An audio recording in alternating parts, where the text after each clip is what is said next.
Hi, good morning, everyone, and welcome. Sorry for my voice. I'm a bit sick this morning. My name is Arianna Vitali, and I'm Secretary General at the Coalition for Energy Savings. And I have the pleasure to moderate today this online roundtable, Make Energy Efficiency Visible in the Energy Mix. The event of today builds on a study carried out by the Institute for European Energy and Climate Policies and supported by the European Climate Foundation and Knauf Insulation. The study is released today, so please go on the website and check it out. It's very interesting. The key topic that we are going to discuss in the next 2 hours is how to correctly represent the contribution of energy efficiency into the energy mix. This is the starting point to put demand-side resources on an equal footing with supply-side ones, and hence it's crucial to operationalize the energy efficiency first principle. The International Energy Agency had already noted in 2033 that the energy efficiency was the hidden fuel. 10 years later, we see progress on how the impacts and benefits of energy efficiency are understood by decision makers, but still energy efficiency is not properly recognized nor valued as a resource for the energy system. As the IEECP study finds, one of the reasons is because energy efficiency data are often poorly visualized and not always correctly integrated in the official energy statistics. While this might seem a minor technical detail, it has huge impacts when it comes to planning policies and investments. So the online roundtable, as you see in the agenda on the screen, is divided into parts. In the first part, we will discussing why making energy visible does matter. And in the second one, we will discuss what possible ways forwards. For the first roundtable, I have with me distinguished guests. First, Paola Pigno, she's the Director for Just Transition, Consumer and Energy at the DG Energy in the European Commission. Then we have Dr. Brian Matherway. He's the Head of Office of Energy Efficiency and Inclusive Transition at the International Energy Agency. We have Petro Kokalis, who's a Greek member of the European Parliament from the left group, sitting in the ENVI committee, and as well Niels Fussgang, who's a Danish MEP from the S&D group, sitting in the ITRE committee, and he was rapporteur for the recast of the Energy Efficiency Directive. And finally, with us in a few minutes, he has not joined yet, we will have Peter Holub, who's the director for the General Climate Protection Section in the Ministry of Environment of the Czech Republic. But before giving the floor to our distinguished guests, I will ask Jean-Sébastien Brock, who's senior expert at the IEECP and one of the lead authors of this report, to give us a short presentation with the key findings of the report. Jean-Sébastien, the floor is yours. Thank you, Arianna. I hope you can hear me well. And thanks everyone for joining us this morning, and above all to all the panelists for accepting our invitation. We know it's a very busy time right now. I'm happy to share with you, as Arianna said, the result from the study done by ACEEE with the support of Knauf and the European Climate Foundation. You can see here, I also thank my colleague that you can see here in the study team, and for the supervision, Ting Zhang and Katarzyna Wardle-Smith. Let's start and have a quick look at how the energy mix is currently represented now. So you can see here key figures from one of the Eurostat flagship publication on energy, that's Shedding Light on Energy. This is an online interactive publication where users can select the data they want to visualize. Here, that's the type of energy carrier.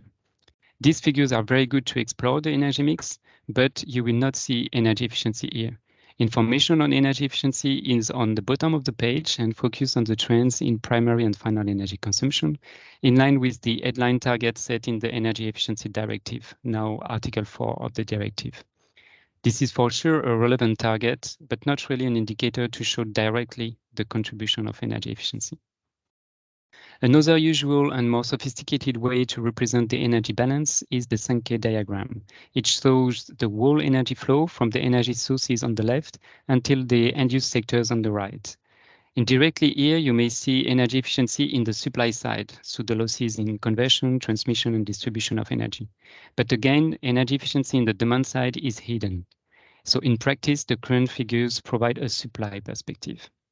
In a study, we reviewed publication by Eurostat, the International Energy Agency, the European Environment Agency, and national organizations in charge of energy statistics.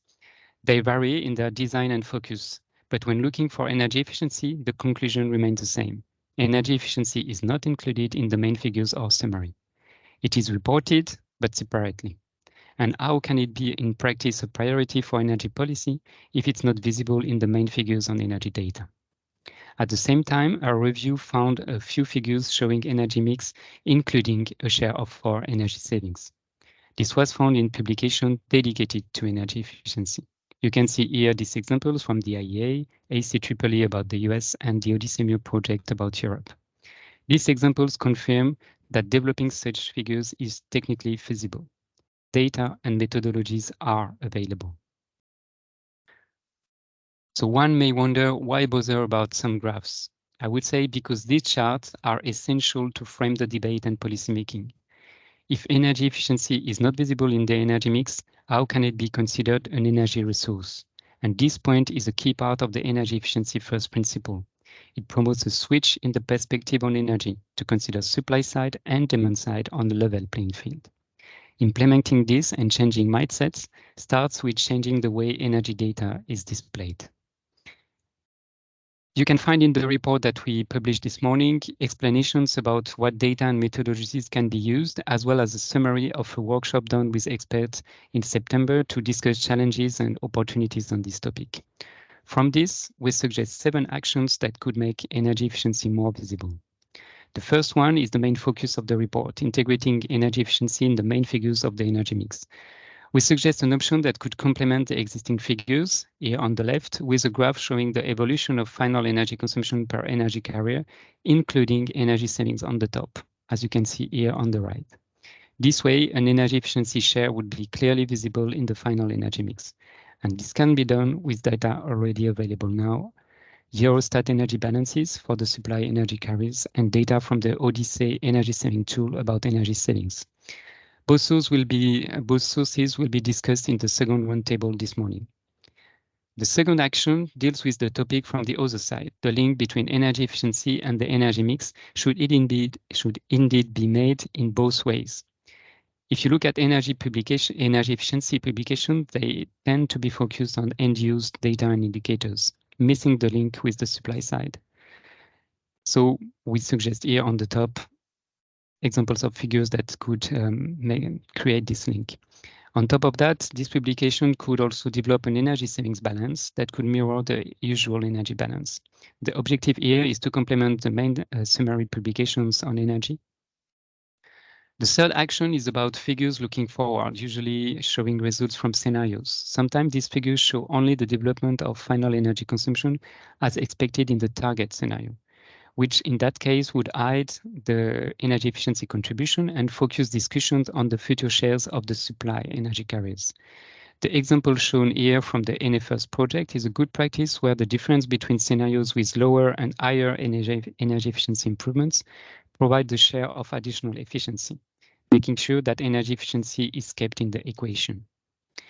The Fit for 55 package brought a higher ambition in the policy framework. Its implementation and monitoring will require more data, including to assess energy savings and changes in final energy consumption in line with the target of the Energy Efficiency Directive. At the same time, digitalization increases the opportunities for data collection and processing. However, it will not solve everything, and above all, digitalization does not work alone. Therefore, it is essential to allocate sufficient means to data collection and processing. In parallel, top-down methodologies are available and well established, but providing cross-country results in a consistent way requires agreements, just as for energy balances, for example. Establishing a European working group would provide a forum for this discussion, for example, to compare current practices, which will not impede each organization to keep flexibility for their own publications, and we know that they are very sensitive about that. Going beyond the scope of the energy mix, there are other opportunities for energy efficiency to be more visible. And that starts with the results from energy efficiency policies and also with the data about multiple impacts. On policy results, a good example will be presented in the second one table from the French Observatory on Building Renovations. And such initiative contributes to visibility and transparency for all stakeholders, policymakers, market players, citizens. About multiple impacts, this is a topic that has been promoted for years now with a growing base of evidence, but we know that it's almost impossible to assess everything every time. A suggestion here is to analyze the policy priorities to select what impacts to assess more specifically, which is one of the objectives of the IEA Annual Energy Efficiency Report, for example. And with that, I thank you very much for your attention, and I encourage you to have a look at the report. On the same page, you can find an infographic that gives you a first overview of the results. And I would also take this opportunity to thank very much all the experts who attended the workshop and take part in the discussion in September. That was a really valuable input for us. Now I hand it over to Ariana for the first roundtable. Thank you, Jean-Sébastien. Thanks a lot for this insightful presentation, and I'm sure we will all have the occasion to read more all the information and recommendations in your report. I wanted just to double check that Mr. Niels Fultgang is online. I don't see him. Can you double check that for me? Or if Niels is online, I see a thumb. We can see you. We can't see you, but I understand that you hear us. Correct, Niels? I'm not sure. Can you, Marine, maybe can you double check in the list of participants? I think I just did. I just gave him the okay, perfect. So we are complete. I think there was an issue with the panelist setting. So as the two MEPs are actually have to leave earlier because of unforeseen schedule and votes in the parliament, I'd actually would start with you two to ask a question about what we just heard, and maybe to think a bit broader on what means making energy efficiency visible. So, for example, Niels, you were the rapporteur for the recast of the Energy Efficiency Directive that has just entered into force, and that has put in place a stronger legal framework for energy efficiency. Looking ahead at the next EU institutions that will take office after the European election, I was wondering whether you had any idea to ensure that energy efficiency is prioritized and made more visible in the next 5 years, in the next EU institution cycle. Okay, thank you very much, Ariana. Thank you for the invitation here. And sorry, I have to leave early, as you mentioned. I think the presentation had some very interesting points, also with regards to the way we illustrate our energy systems, the way we draw it when we make illustrations and show what we need to do to policymakers and to the population as such. And in our drawings and in our illustrations, we tend to ignore energy efficiency. I think that was a takeaway from me and from the presentation that we just had. I would point at 3 things that we need to do to make energy efficiency more visible in the coming time. And there are probably more, so it's good that we have this discussion. First, the challenge getting rid of Russian gas. We know that energy efficiency is probably the most important thing we can do in order to get rid of energy from foreign powers we don't want to be dependent on. So sticking or reminding ourselves of that challenge, and we didn't reach the goal yet. We are still dependent. We still import Russian gas, for example, and LNG gas. So keeping that challenge on the top of the agenda will keep energy efficiency, I think, at the top of the agenda. Then the second thing, the illustrations, as you just showed us, Jean-Sébastien, the way we illustrate the energy system often ignores energy efficiency, and I think we all have a responsibility here in this forum, us who are champions of energy efficiency, to not accept that, not take that for granted, but question the illustrations that we get and the stories that we're told. Where is the space for energy efficiency? We need to insist on that and not just take any illustration for granted. And thirdly, I think calculations are very important. A lot of when I look at my own Ministry of Finance in Denmark, often when they calculate what is the economic consequences of increasing energy efficiency, they only look at the costs. I mean, it costs money to invest in insulating homes or roll out district heating and increase energy efficiency. But obviously, we get there's a value in doing this. We save a lot of money as well, and maybe we even save more money than we invest, and therefore it could be a good business case. And that those benefits, the economic benefits, they often, if I look at my own country, Denmark, and the Ministry of Finance that we have, I think they often ignore the benefits. And I think we need to insist on having calculations that look both at the cost and benefits of these investments. So that's my three advices: sticking to the challenge, making sure we have illustrations that show energy efficiency, and having better calculations that take into account the benefits of energy efficiency. Thank you, Niels. That's very clear, and I guess we all have a duty of not taking for granted the graphs that we used on our daily work. Mr. Kokadis, turning now to, sorry, my voice is not helping me today. Turning to you now. I mean, from your experience in the ENVI committee, of course, you worked a lot on energy efficiency, but you worked a lot on many others, for 55 files. And I mean, our question is more, in the ENVI committee, do you think that energy efficiency as a resource is considered as in the same footing as other resources, like, for example, fossil fuels like gas or renewables? Or from your experience in the debate, the discussion do not put them on an equal level playing field? You are muted. Can you please unmute yourself? That's always a good thing to do. So first of all, thank you for the invitation, and thank you also for the report and also the work that you guys have been doing at the Institute for European Energy and Climate Policy, which is really invaluable for us policymakers, where we have to deal with numbers and projections. Now, what you refer to is a great paradox, because we do have legislation now which is hopefully fit for 55 and actually 57%. And the fact that we actually ignore that 40% of this reduction is supposed to be coming from efficiency.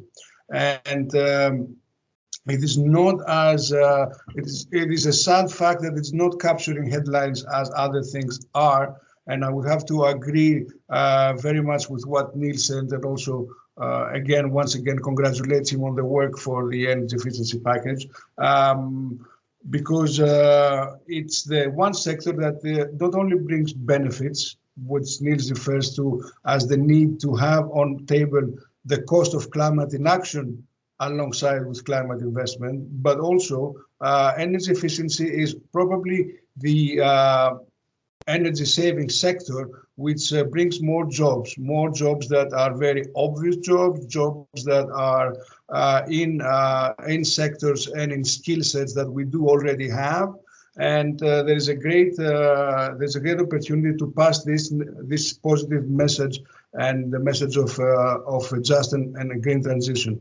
The one thing I would like to add in the need for putting it up there in the diagrams, and I see a lot of this work also coming from the United States, also from different sectors such as transport and so on. I think that the great message is that we cannot afford to waste energy that is not actually used. We produce energy which produces loss and damage and immense hardship, which is not actually useful to anybody. Is the aggregation and agglomeration of data, which should be becoming more and more available through the digitalization of the energy systems. And I am happy to say although I'm very unhappy to say that it just happened now, that my member state, Greece, just signed an agreement to introduce 7.5 million smart meters, hopefully making Greece, moving Greece from being the last point of the smart metering situation. So there's a lot of data coming from there. And I think in the next mandate, we should work in aggregating those data across the member states and making them much more visible and explaining that, the cheapest form of energy, the cheaper kilowatt is the one you never used. Thank you.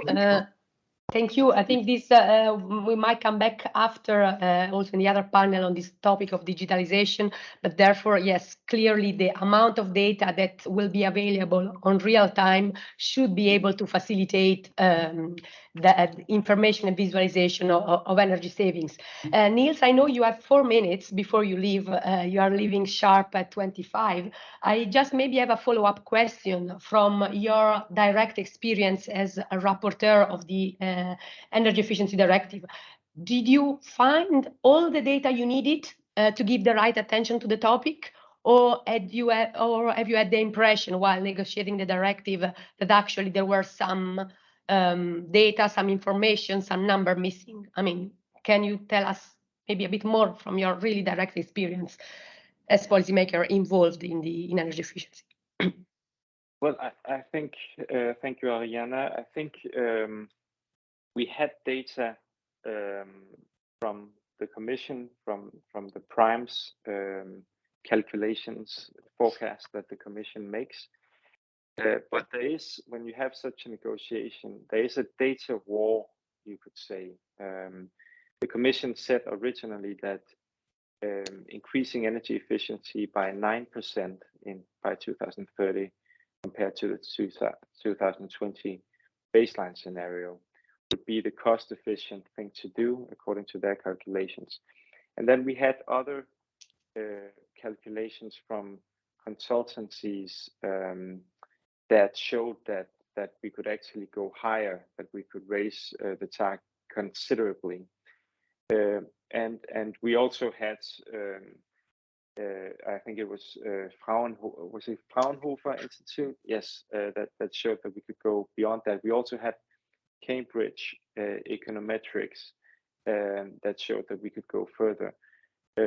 So we, I tried to bring in these calculations, or I brought in these calculations to sort of supplement or nuance the Commission's calculations and argue for a higher target, basically. But of course, the Commission's calculations have the highest authority in these debates and in these calculations. So it matters very much what the Commission puts on the table with regards to what the Commission's calculations deems cost efficient and not cost efficient. And that's why the primes forecast and the Commission calculations are extremely important. And that's why I would say that we all have an interest in making sure that these calculations take into account all the benefits that energy efficiency will bring. So to sum it up, I think in these negotiations, there is a data war, and there probably always will be. The Commission has the upper hand, but it is important to also, I think, bring in some calculations from other sources that can challenge or nuance the Commission's calculations so that we get a broader conversation. And then I think for everyone who is interested in this topic, the Commission's calculations is not just a technical matter. I think they can also be discussed. And of course, there are always assumptions behind calculations. So that is also to some extent political. Thank you.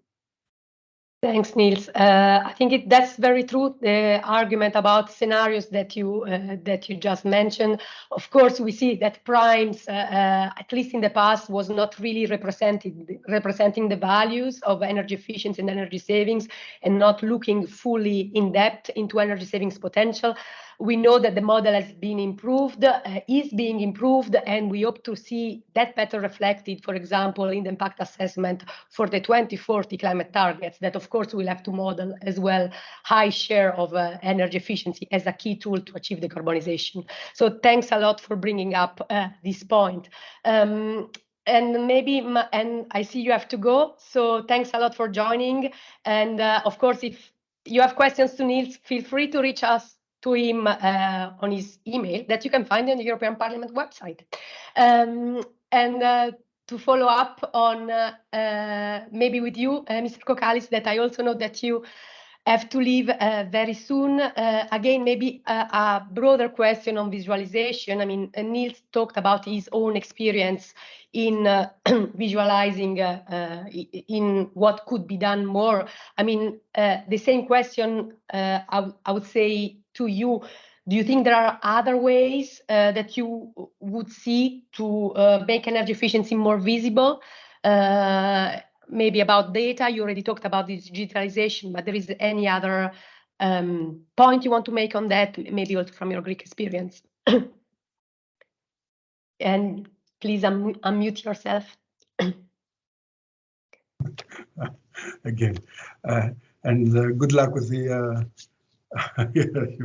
So first of all, let me explain to all our viewers that we have to leave because we have a voting session at the Envy Committee, and that's where it is our need to be short. Now, on the visualization level, as you probably see behind me, I'm a great fan of visualization, but I'm not a graphic designer. What we need to be doing in the near future is to make sure that we have correct, comparable, and efficient data monitoring on energy saving, energy efficiency.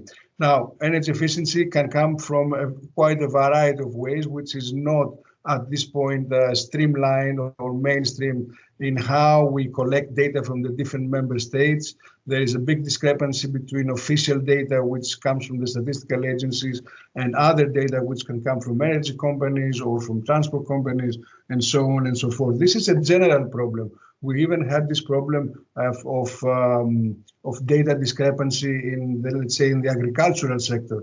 So as we move towards a closer union, and a union which is legally binding to an energy target and a climate target, we need to get our data much more streamlined in terms of data gathering, in terms of similar methodologies, of agreed methodologies, and so on and so forth. So data consistency, I think, should be the key here. And obviously, I would have to repeat the issue about the digitalization, because, for example, we have quite many renovation programs in member states where we actually invest European taxpayers' money and national taxpayers' money into investment, let alone the social criteria. And let's not go into the social climate fund discussion, but we invest in efficiency with no way of knowing if we are actually achieving that efficiency.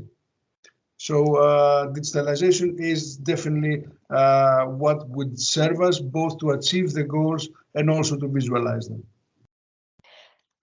Thank you. So I think together with the digitalization point, you are making the point of correct measuring data, also to measure progress and be able to adjust policies yes, if needed. Thank you so much for your intervention. So I guess you also have to run. Thank you for joining us in any case, even for a short time. It was very much appreciated by me, by the organizers of the event. Thank you. I hope next time we will have more time. Thank you. Bye.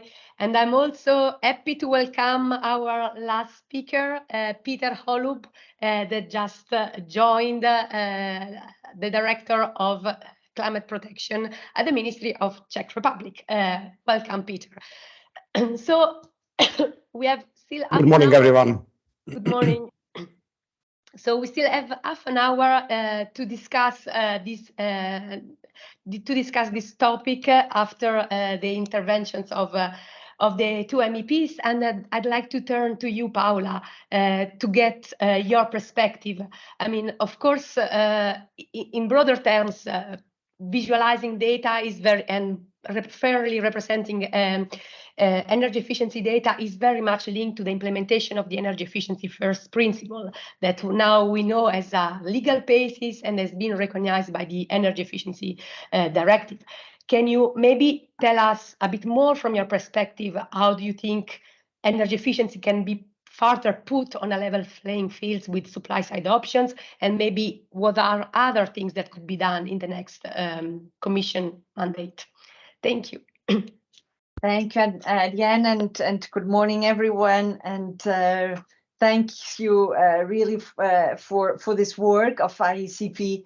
Everything that we can do to promote energy efficiency, make it more visible, is extremely welcome. And I think your slogan, out of mind, out of sight, is really very much true when it comes to energy efficiency. So we really need to make sure that it becomes more visible also in the way we illustrate. Now, you mentioned the energy efficiency first principle, the role of energy efficiency, and I was always puzzled because it's really no regrets, right? You would say, what is the issue about it? It should really be no regrets policy, and on the face of it, everybody agrees. Of course, we need energy efficiency, but then when it comes to the details, that's when it becomes complicated. And it was shown. We mentioned already the Energy Efficiency Directive, for instance, discussing it, and what it means in concrete terms becomes much trickier. And we know it should be the first fuel because it's really the most cost-effective and environmentally friendly way to meet energy demand and reduce energy consumption. And yet we do face difficulties. So how are we going about it? You know, we have a combination of instruments. It's the legislation in the Energy Efficiency Directive form, but also of other pieces of legislation. If you take, for instance, the Performance of Buildings Directive, where it's also about the energy efficiency of buildings. So we have several pieces of legislation which reflect the need and foresee the need for member states and for actors across the economy to take energy efficiency measures. And we have then the financing, which has to come with it in order to enable the application, the implementation of those measures. And we've been putting a lot of financing means into it in order to make it happen, along with technical assistance. Now, Niels mentioned that one thing that we need to do in order to increase energy efficiency is reducing our dependence on fossil fuels, and notably from imports from Russia. Now, let me share with you our experience of last year, where we went through the most challenging energy crisis. And it was incredibly interesting to see how all of a sudden, across the board, actors in the economy discovered the potential for energy efficiency. When we asked member states and stakeholders to reduce consumption of gas, to reduce consumption of electricity, all of a sudden, people discovered the potential of energy efficiency. And how interesting it was to hear, for instance, industry representatives saying that in a way, because of the crisis, they had discovered the potential of energy efficiency in, for instance, manufacturing processes that they had never explored before. Why? Because gas had been cheap enough not to create any incentive to look for alternatives. Now, my hope is that because these discoveries have been made in terms of potential of energy efficiency, that we're not going back, and that this will really lead to structural changes.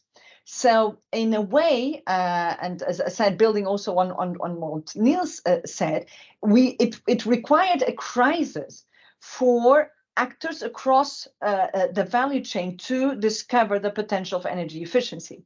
Now, the risk is, of course, that very often we associate energy efficiency with demand destruction. We're saying what you're asking us to do is to reduce demand.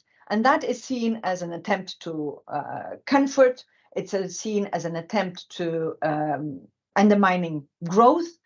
And this is not the case. Of course, we need to distinguish where are the efficiency gains coming from. Is it because we're really destroying demand, as we call it, or is it because we're gaining inefficiency means?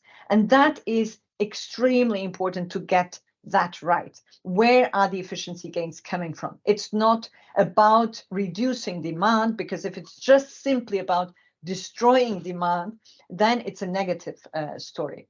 And then, of course, this also brings us the challenge in how to communicate it, not just domestically in the EU, but globally.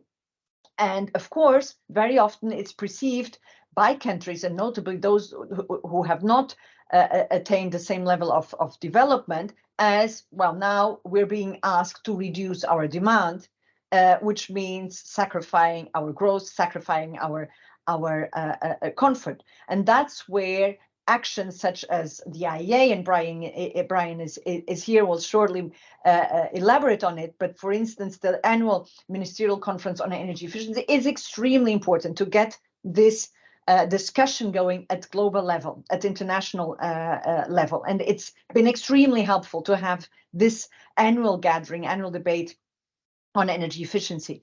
And in this sense, what we're now also promoting, and President von der Leyen proposed it, and we're working on it, is on having a global pledge on energy efficiency to be announced at COP28, and really then bringing together countries across the world, where the idea would be to double our efficiency gains during this decade until 2030, with contributions from across the globe. So these are all issues that need to be tackled. And as I said, I want to hope that some of the discoveries in terms of the potential of energy efficiency that were done over the past year will remain and became structural, and will allow and have allowed energy efficiency to become much more tangible and visible. Thank you, Paola, for your input. I think you made a lot of important points, but I particularly liked the one that focused on the narrative, because of course it's important to have data and to visualize them, but then how you message them and how you communicate them is as important to ensure actually that the benefits are seen in a correct way and are not really portrayed, as you said, as demand destruction. I want to turn to Brian and actually ask you your experience as well from IEA. Of course, you were among the first, if not the first one, really to portray energy efficiency as the hidden fuel. Jean-Sébastien mentioned the graph that was in the first 2013 report, in which you really saw the share of energy efficiency in the energy mix. And I want to get a bit your experience, whether you think this has helped to make policymakers realize the role of energy efficiency, whether you saw a change after that report, but also from your experience now after 10 years, what do you think is needed on top of that to make energy efficiency more visible across the globe and in Europe? Thank you, Ariana, and congratulations for getting to the end of that sentence. And thank you to the organisers. It's a pleasure to be here, and I commend the focus on this topic. Pleasure to be with Paola and the other speakers talking about this very important issue. And I guess, I mean, we at the IEA, as many people will have seen, have been trying to strengthen our focus, and therefore policymakers' focus on energy efficiency for quite some time now. And our team, the team that I have the privilege to lead, has been getting bigger over the years. You know, 8 years ago when I joined the IEA, there was about 5 people dedicated to energy efficiency, and now there's about 25. So we've really strengthened our resources here, strengthened our focus on energy efficiency. And that's not to boast about us, it's to reflect what our governments and governments around the world are asking of the IEA and people like us, because of where their focus is. And I think there has been a trend towards more focus on energy efficiency in energy and climate policy making over a decade, maybe, driven by better data, more experience, more profiling. But of course, in the last couple of years, it has accelerated a lot for 2 reasons. First of all, in the last maybe 4 or 5 years, it's accelerated in the context of the focus on decarbonisation and net zero, and many analyses, including our own net zero report, which came out in 2021 in its first iteration, really showed that it's impossible to envisage a pathway to net zero, certainly an affordable and achievable one, that doesn't major on energy efficiency first. And in our pathway towards net zero, energy efficiency is really one of the key actions, particularly in this first decade between now and 2030. And many other analyses have shown the same thing. And I think there is a real understanding among people who look at the data, look at the numbers, that not only are there huge amounts of emissions abatement available in energy efficiency in itself, but energy efficiency makes the wider emissions abatement project cheaper, more affordable, and more achievable, because by reducing demand compared to what it would be, we need to invest less in wires, in solar panels, in infrastructure, and so it just makes the whole project more doable. And in some ways, I think, makes it more socially achievable, because it puts us on a pathway to lower bills, more comfortable homes, more resilient and secure energy systems. So it kind of puts people first as well, by emphasizing the consumer and the consumer's experience as well. And then, of course, in the last 2 years, as Paula has emphasized since the crisis, there's a real sense of the value of energy efficiency, particularly in Europe, but I would say globally as well, you know, and a real push. And I would say since the start of the crisis in February last year, countries representing 3/4 of the global economy have either introduced or strengthened introduced new or strengthened existing energy efficiency policies. There's been a huge push on energy efficiency policy making in the last 18 months or so around the world. Now, we need to see that followed up on. We need to see those policies implemented, enforced, updated, you know, built upon. But we are optimistic that we're entering into a very strong period for energy efficiency, building on the focus we've seen in the last while.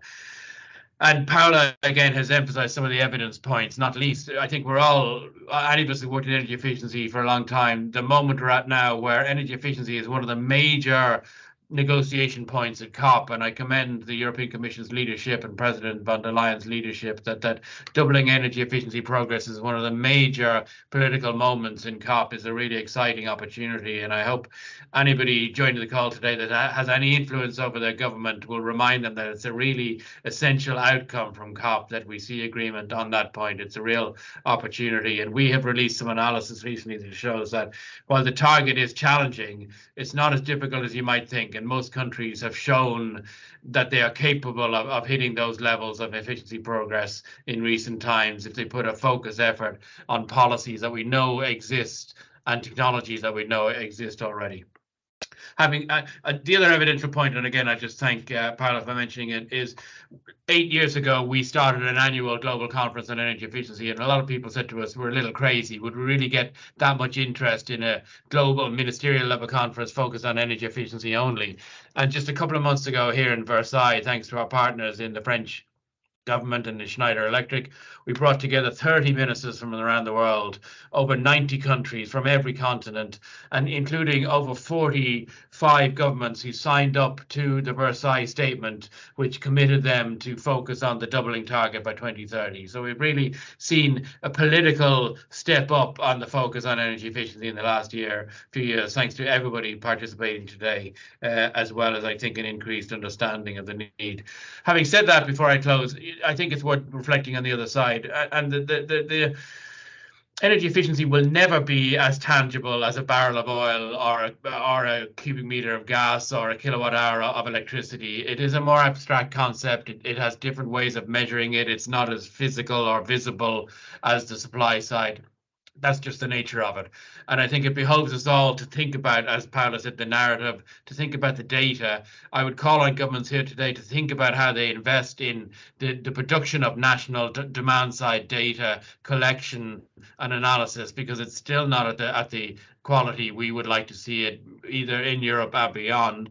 And I would also say that let's also focus on the right question, because making efficiency in itself visible is one thing. But I must say, when I talk to governments around the world, and I kind of try to get them interested in energy efficiency. I find very few governments saying, I don't know about energy efficiency, I don't care about energy efficiency. What they're much more likely to be stuck on is, what exactly do I need to do? What policies will work? How do I overcome market barriers? How do I shift industrial policy? How do I shift consumer behavior? So it's not that they're not interested in or aware of the opportunity in energy efficiency, but they find it difficult to do from a policy and governance point of view, compared to some supply side actions which are relatively easy to take compared to the more complex governance environment of energy efficiency. So I think we need to focus not just on making efficiency itself visible, but making the efficiency solutions visible as well.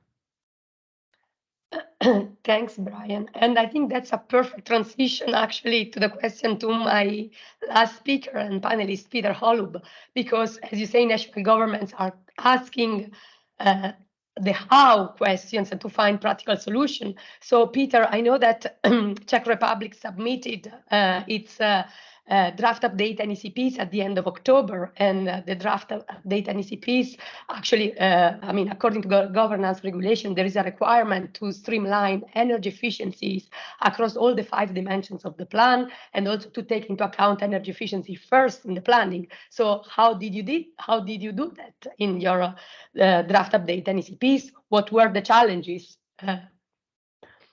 Yeah, good morning, everyone. I'm honored to be on this panel, and as always, speaking about energy efficiency, that needs to come first. It's really important to I mean, we are kind of repeating that, but I think it's really important to understand that energy policies must start with the demand side. You don't need to consume that amount of gas, oil, or renewable electricity. You need to supply your homes so that they're in sufficient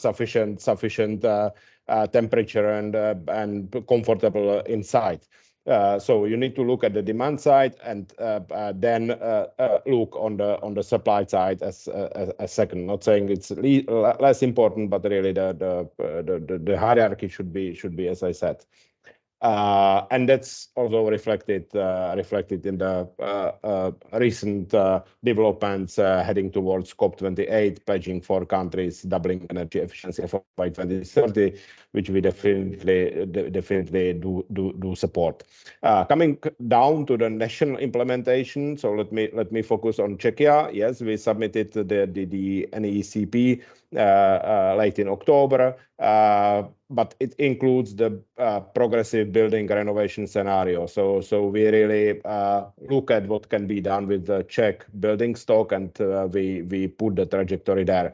I have to say that even with that, we will struggle to reach the overall energy efficiency target, but still the buildings will play a significant role in there. When it comes to concrete measures that we do propose and that we discuss now in Czechia, you know, we have quite successful scheme, New Green Savings, a grant scheme for building renovation, residential building renovation. We have also schemes for the public building renovations and commercial building renovations. And all those, we try to prioritize deep building renovation, heading towards zero emission buildings with high energy efficiency standards. Because, you know, when I was a kid, 2000 seemed far away for me. Then 2020 seemed far away for me. Now we're talking about 2050, and it's not that far away actually. It's in 25 years, and the buildings that will be the renovations that will be invested in 20s now. The same building won't be invested by 2050. So we need to really do the right things. And we are talking in case of Czechia, you know, 10 million people country, so quite a small country, but still we are talking about 60 to 80,000 investment decisions a year, solely on buildings. And we need to make them happen, and we need to make them happen right. So with our grant scheme, we do prioritize deep renovations, but we will further prioritize and motivate investors for really going into net energy or emission standard with the investment. That's the grant part. We will also include the preferential renovation loan to cover the rest of the investment. That's important because it covers the upfront needs for the investor, and also co-financing, because the grants come with a rate of 30 to 40% generally, and it comes from the ETS revenue. So we call it that we upcycle ETS revenues, because one thing is that ETS sends the signal on carbon price to the market, and the other thing that you use the investment actually to upgrade your building stock. We will also, next to that, we need to include, we will be upgrading our project development assistance, because from my own experience, when my parents did renovate their house into passive energy standard, decreasing the consumption with 87%, having a yearly energy bills, €300 for heating and hot water a year, not a month, and it's a single family house from 70s. So with that example, I understood how important it is to get the right advisory in the right moment. So we will be upgrading the project development assistance scheme that we want to really offer everybody good advice during the course of the preparation of the renovation of the investment into the renovation of their building. So that's the applying the energy efficiency first on the building level side. And I want to also mention that we're thinking the same way for the district heating, because district heating has a potential to be a really effective way of supplying energy efficient building stock with efficient and decarbonized heat. But it's not the case in our part of Europe yet, because we have a legacy systems often based on fossil fuels and large-scale systems. And we need to look with the same hierarchy, same priorities on the district heating system. So we need to save the energy first, then look for the renewable and waste heat around, boosted with industrial scale heat pumps, and that should be the way. And we are offering grants to the district heating operators from the modernization fund. So again, ETS revenues, but going via European scheme, via EIB. And we want to see them in the future calls. We want to see the district heating operators asking for the investment subsidy to get the local heating planning really right, and not only for the cities of 45,000 and more, which will be the requirement of EED, but also for smaller cities, any cities that will get a grant. So there was a glimpse on how we approach it in Czechia, and I have to say we are in many EU countries, maybe 10, 12, has one ministry for energy and climate. We are still in a position that we have two ministries responsible for the climate and energy issues, but I'm representing Ministry of Environment responsible for the climate issues. But I have to say we are in a really good cooperation now with the Ministry of Industry, who is responsible for energy issues.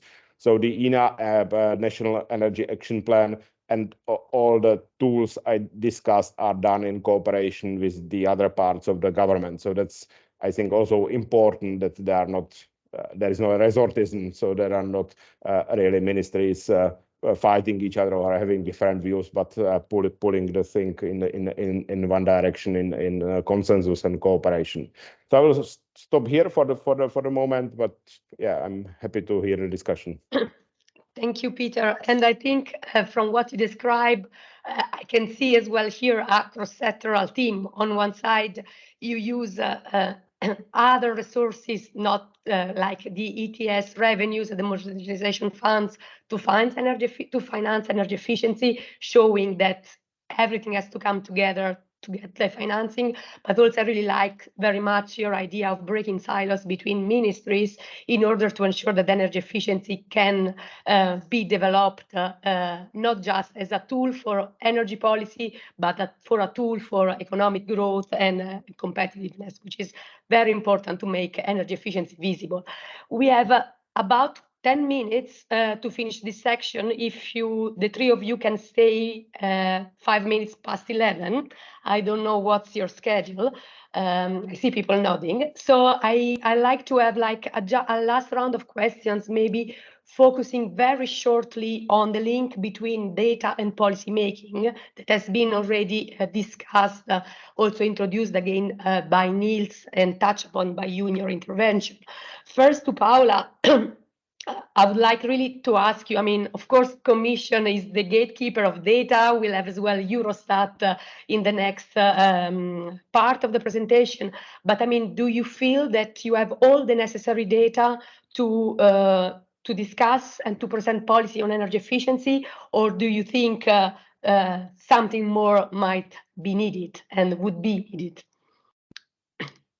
Thank you. Well, first of all, absolutely, robust data is absolutely fundamental for policy making. I appreciate the recognition from Niels on the authority of the Commission on the data. It is true, however, that we do also sometimes struggle. The primes model has been mentioned, and we know that the primes model wasn't always really adjusted to the field of energy efficiency. So we are precisely revisiting that in order to make sure that we have a model that better reflects the needs in terms of policy of energy efficiency, which was not the case. So we had to do some adjustments. So that's one issue, of course. But then it's also on the reporting. So one thing is the assumptions, the model, which will lead us to results and lead us to calculate how much efficiency gains will we have from a certain target, for instance. But then it's also the reporting. And there we did have a structural problem, and colleagues from ESTAT will probably also come back to that, which was we had a very much delayed reporting in terms of what were the efficiency gains in the member states, and meaning that we would only get the data practically with 1 year delay. And something, first, if you don't measure it, it doesn't exist. If you measure it, but it comes too late, it loses the impact. And one thing, again, that we gained last year with notably the gas demand reduction regulation, the electricity demand reduction, was that we asked member states to provide us every 2 months with very fresh data in terms of where are we having demand gains, so where are we reducing demand. And this was really key, because we were able to show every 2 months how much we were gaining in terms of reduction of demand. Now, the next step is to become more granular and to identify, as I said before, where is this reduction or efficiency gains coming from? Is it just destruction, or is it really efficiency gains? And who is contributing to it? Is it the industry? Is it the households? So we're looking into that, and actually have just launched a study, first of all, to provide monthly data on energy savings. So building on the experience also of the legislation, the emergency legislation that we had last year, and then also to develop a methodology which will allow us to estimate where the energy savings are generated. And this will give us a much clearer picture. And on that basis, then everyone concerned will be able to act, because we can identify where there are possible efficiency gains to be obtained. And the other issue is, of course, then to communicate about those data.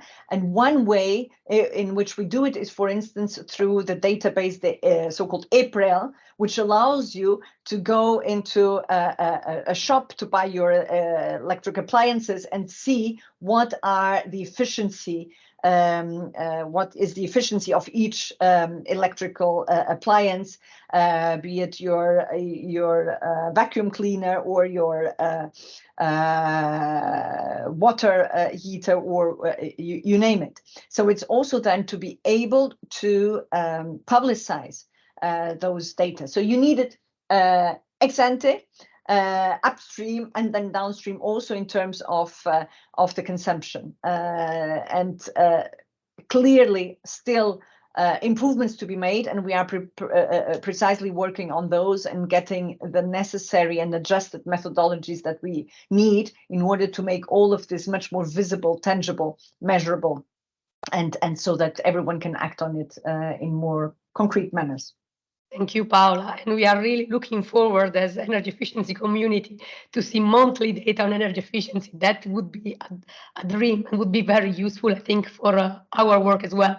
I have more or less the same question to you, Brian and Peter. I mean, how easy is for IEA to get efficiency data, and how visible are the efficiency data among the whole data set of the data that the IEA produces? Well, I mean, again, we rely on governments, and what Paola is saying, it sounds fantastic in terms of what they plan to do. And if there's any way that participants here can also help see that kind of focus on end-use data collection beyond Europe, that would be fantastic, you know, because I do think globally we need to improve the data set here, so we can play our role in making that visible, analysing it, and helping policymakers make the right decisions. And if I can just say as well, returning to a point Jean-Sebastian made about a term we coined about 10 years ago, which is the multiple benefits of energy efficiency, to talk about not just energy savings or carbon savings, but to talk about energy efficiency's role in improving people's lives through job creation, you know, health improvements in comfortable homes, reducing energy bills. This is something we're looking at again now in the context of a stronger focus on some of the political debates around net zero and questions around fairness and social impact. So this is a call to anybody participating today. If you want to reach out to us and talk about data or analysis you have on how we can better measure the social impacts of energy efficiency and clean energy policies generally, including the distributional effects, I think we really need to focus on this now. Many people here will know that as we go into the European elections next spring, the question of who pays and who benefits from net zero policies is going to be a political question. It's going to be a divisive issue, and the more we can bring data to bear in terms of those kind of issues about how we make sure that net zero and clean energy policies are fair and seen to be fair, I think the more we will make sure that those kind of acceptance questions don't become a barrier at this crucial time. So that focus on not just the core energy data points, but the wider social data points is really important as well. Thank you, Brian. Before getting to Peter, if anybody from the audience has a question, please type them in the chat. I'll do my best to take maybe one, and if not, we can reply bilaterally. And to you, Peter, the same question actually: how difficult it is in Czech Republic to get good data? Is this, for example, a barrier as well for or a challenge when you have to do the progress reporting that Paola was talking about earlier? It is difficult and it is a headache.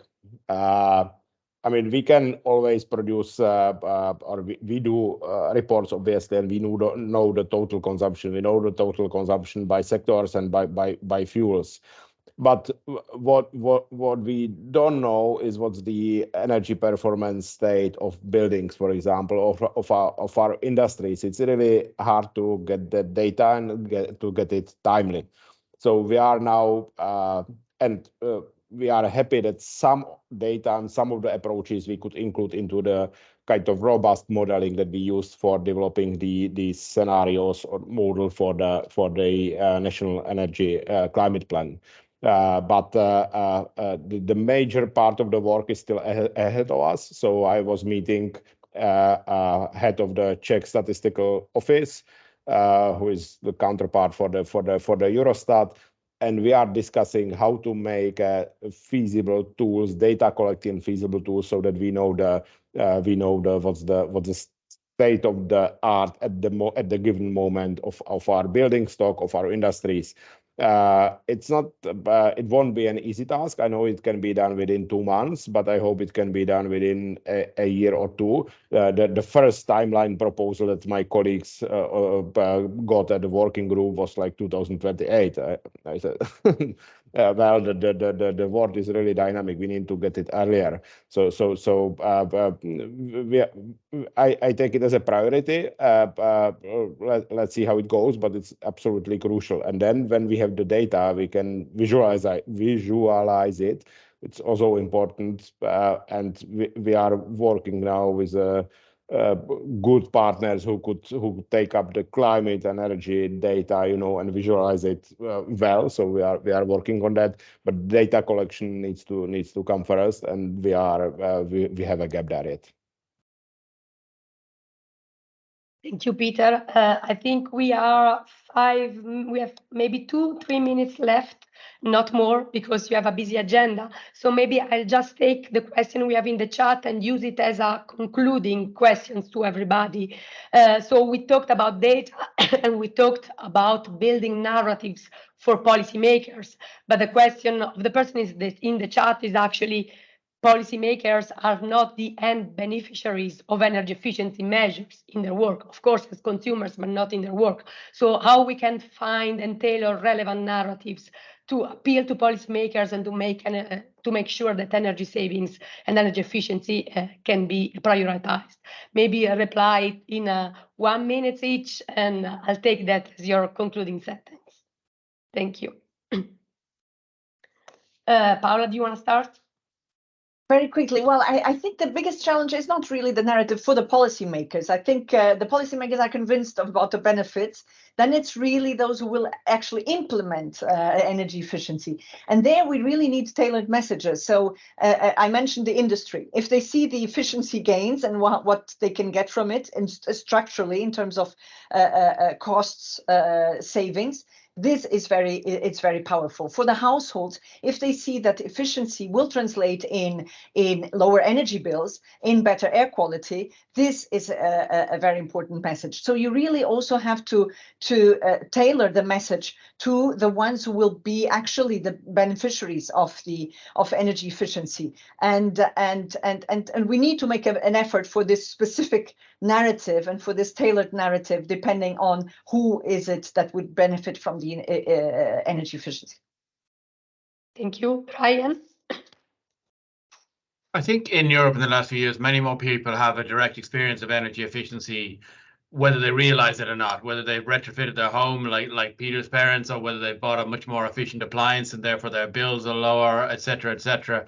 And so I think there's a greater understanding. If they don't call it energy efficiency, they call it something else. I think there's something to be built on there. But I really agree with Paola. I think that the job here is not to sell energy efficiency in the abstract, either to citizens or to policymakers. It's to provide solutions. And I think, in fact, sometimes we focus too much on selling it as an abstract concept. We should all love energy efficiency, but actually I think policymakers are ready to embrace solutions if they come. And our analysis shows, for instance, for the doubling target for 2030, every policy that we need to do to achieve that target exists somewhere in the world. Just everybody needs to do them all together, which nobody is doing today. So we need to learn from each other. We need to see what works in implementation and delivery terms and focus on that. So I think the more concrete and tangible we can be, the better.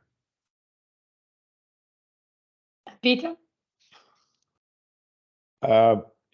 Exactly. I mean, the messages need to be tailored to the distributed audience, because the energy efficiency actions will be very distributed. It's a democratization of the energy system, of energy use, and it's a weakness on one point, but strengths on the other. And we need to make look at the strong side of that distribution of the actions. Thank you very much for staying with us. 8 minutes past 11. I think we had a very interesting discussion touching upon many topics, including getting better data, getting more data on time, but especially on how to translate those data into specific narrative that works. But also we heard a lot about how energy efficiency first principle can be operationalized at a different level.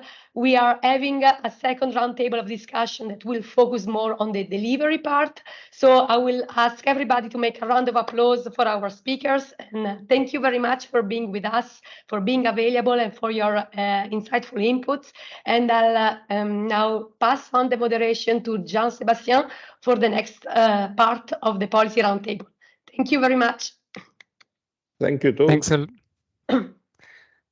a lot, Arianna, and thanks very much to all our first speakers. And now we move, as you say, to the second roundtable. There was a lot to take from the first discussion already, and we will continue that. Two things I took. So robust data is fundamental for policy making, and that's what we will discuss now. So how to provide this robust and useful data, and the second, also making the links with solutions, as Brian highlighted. So I would like to welcome now on stage three speakers for the second panel: Marek Stuk from Eurostat, Didier Bosboeuf from ADEME and ODYSSEE-MURE, who will join in a minute, and Bérengère Mesquier from the Ministry of Ecological Transition in France.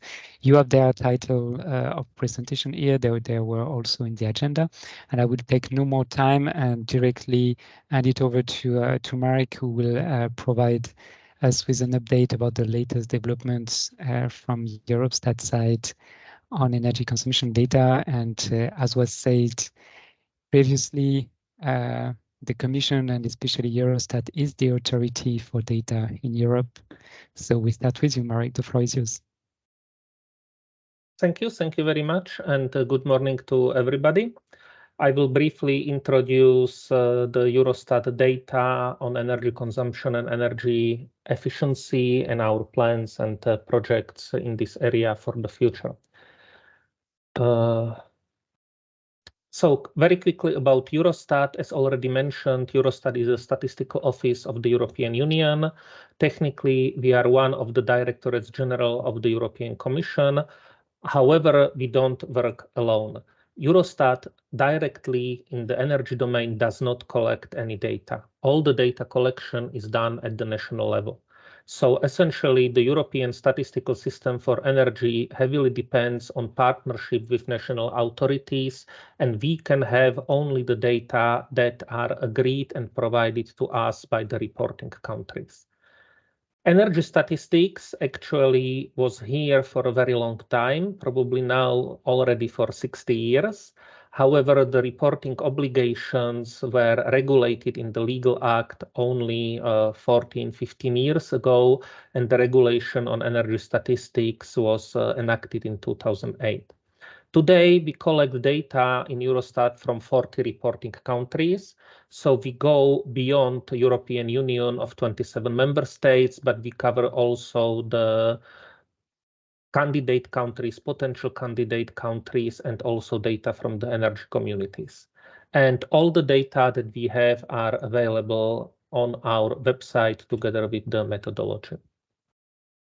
Now, more specifically about energy statistics and energy efficiency, commodity balances and energy balances that show details about all traditional products, such as different types of coal, crude oil, motor gasoline, natural gas, nuclear, are produced for decades.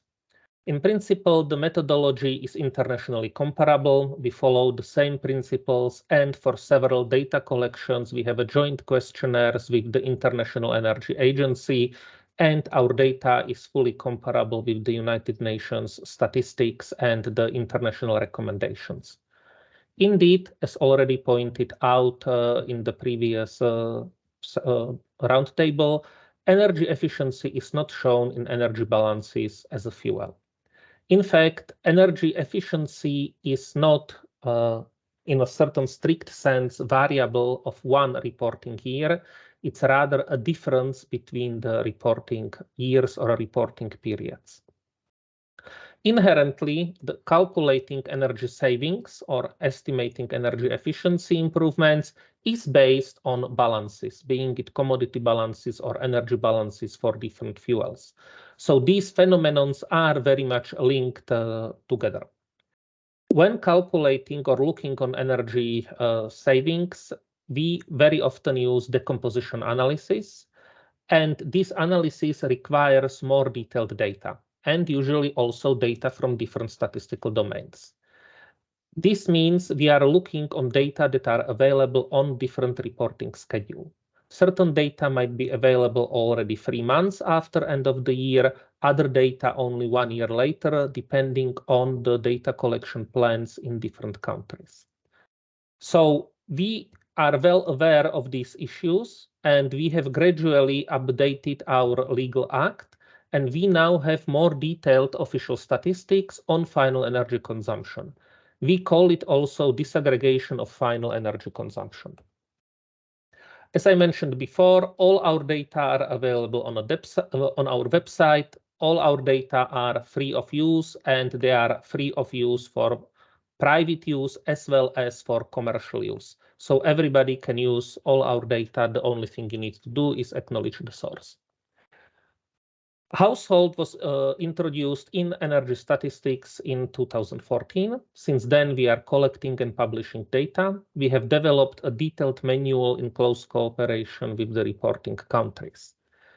The key categories for which we collect energy consumption in households are covering space heating, water heating, space cooling, lighting and other appliances, cooking, and also a sector other. The most important energy consuming sector in Europe is actually the space heating, followed by water heating. So these are the two most significant sectors for energy use in households.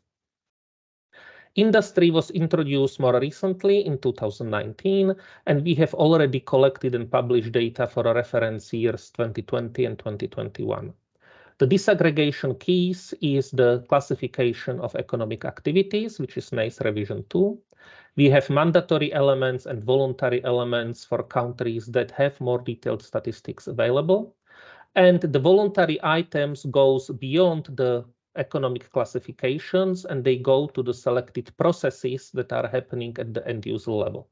And this is indeed the area that is the most interested for the analysts to be able to analyze different processes that are happening. However, on the side of the countries to collect this data as the statistics, this is also the most challenging area. And here we are also experiencing what we call statistical confidentiality issues. We cannot release all data, especially in smaller countries, because we need to protect the sensitivity and the commercial information that might be derived from the statistics. So depending on the sector and size of the country, there are indeed significant data confidentiality issues in the detailed data. Transport was introduced only very recently, and the first data collection is yet to be executed. It will be for a reference year 2022 with the deadline of the 31st March 2024. So the detailed statistics is in fact being provided to us 15 months after the end of the reference period. So when we are speaking about timely data, indeed we are well aware that this is something that everybody would like to see earlier, but we need to take into account the systems, surveys, the complexities of the national systems in the European countries, and this is the deadline that we have managed to negotiate in the European statistical system.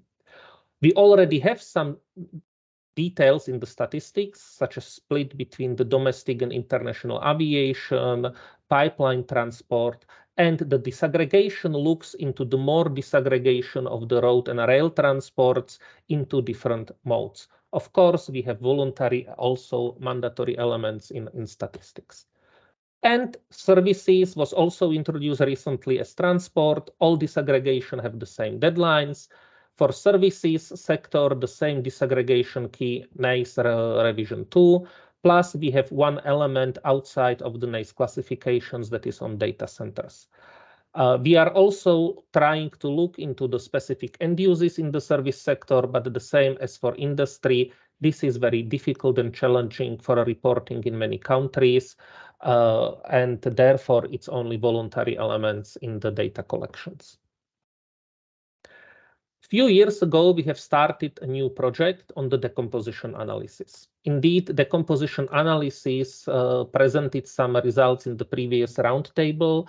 IEEE is doing this for decades, and also the ODYSSEE-MURE project is using a very similar approach to it.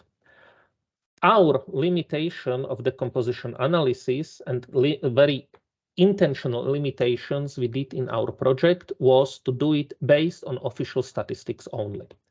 This would, of course, not be possible with the official disaggregation statistics I have just presented. The data input for the detailed sectoral analysis of efficiency is extremely detailed and challenging. Our idea was, if we combine only official statistics into an indicator, the status of such indicator can also be official statistics.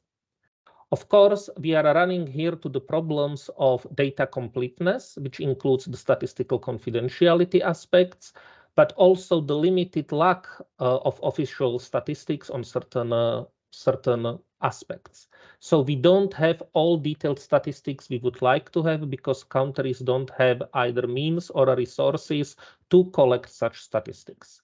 So the idea of the project we have was to explore if such decomposition analysis based only on official statistics is possible and can deliver results. The project should finish by the end of this year and will likely result in a new data sets and the new visualization tools, being able to calculate or decompose energy consumption in official statistics. So the type of the results we are planning to produce are the standard charts that you could have seen in many studies until now, such as decomposing the consumption of the industry between the activity structure and energy intensity, where the energy intensity effect is kind of approximation of energy efficiency. And in a similar way for households, looking into the population, occupation of dwellings, weather effect, and how this combined to the energy consumption. This, of course, can be plotted in a different way, such as the difference between the actual level of energy consumption and the hypothetical energy consumptions if there were no energy efficiency or energy intensity improvements, while the difference between the dot and the column or bar is the energy savings that we would observe. So we are planning to calculate these results and have them published. Of course, and one of the key aspects that was highlighted here, we need more detailed statistics to be able to produce these results. And currently, we are unable to produce them at the same time as we are producing energy balances. We are estimating, or my estimate is, there will be at least 6 months difference between the time we can release energy balances and we could be able to release the energy savings as official statistics. So indeed, there is a certain time lag and delay between the availability of this data. Thank you very much for your attention. Thanks a lot, Marek. I think that's very useful to have this overview and also to get some updates about what is coming. So thanks a lot for sharing during this meeting some first results that will be hopefully published very soon. You mentioned the timing issue. I think that was also mentioned in the previous roundtable. I think we can come back to this after the presentation. I suggest we take questions later and we move directly to the second presentation. So we make first the presentation in a row and then the Q&A. So I welcome to the stage Didier. If you're here, can you hear me, Didier? I hope so. You were here in the last minute. Yes, he's here. And you're muted, Didier, for the moment, so we cannot hear you.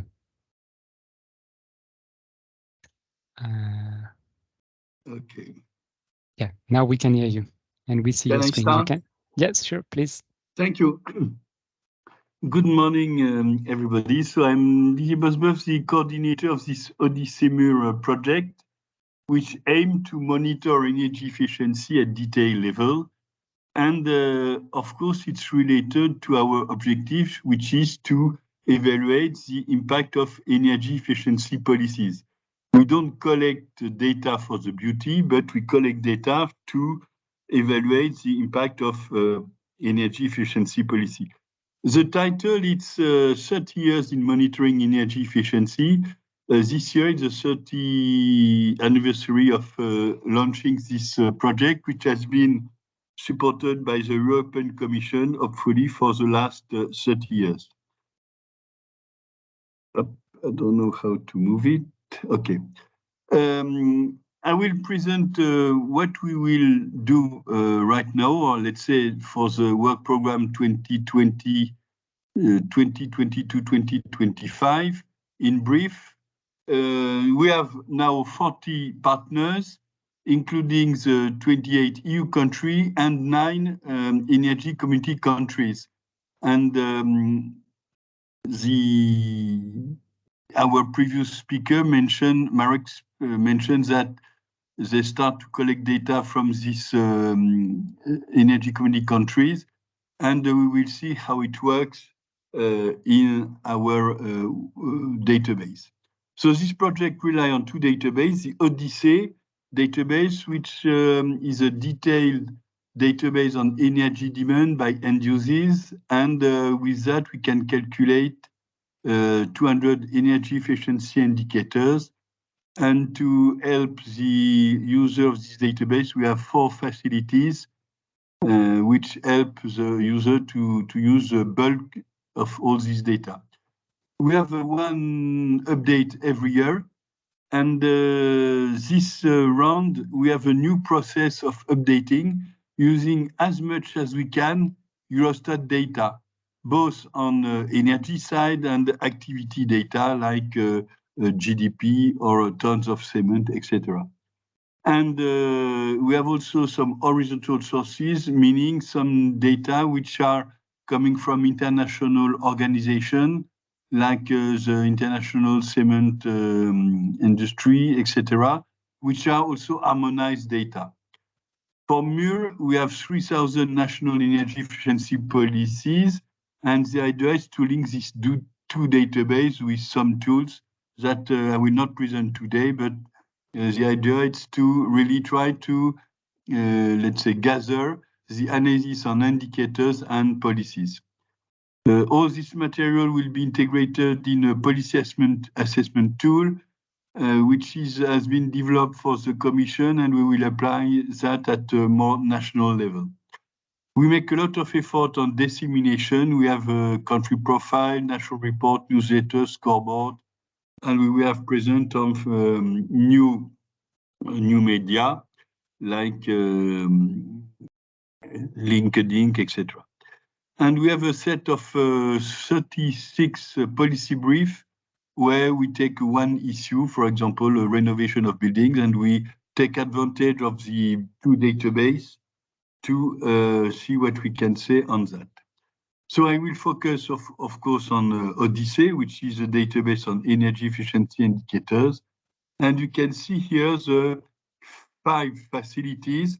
The first one, it's on market diffusion. It's mainly a database on efficient technology like heat pump or efficient cars, etc. Decomposition analysis, you know already what this methodology is about. Comparison, it's when we want to compare the efficiency between Germany and France, for instance, and we have to take into account national circumstances. So we use what we call adjusted indicators to make the comparison.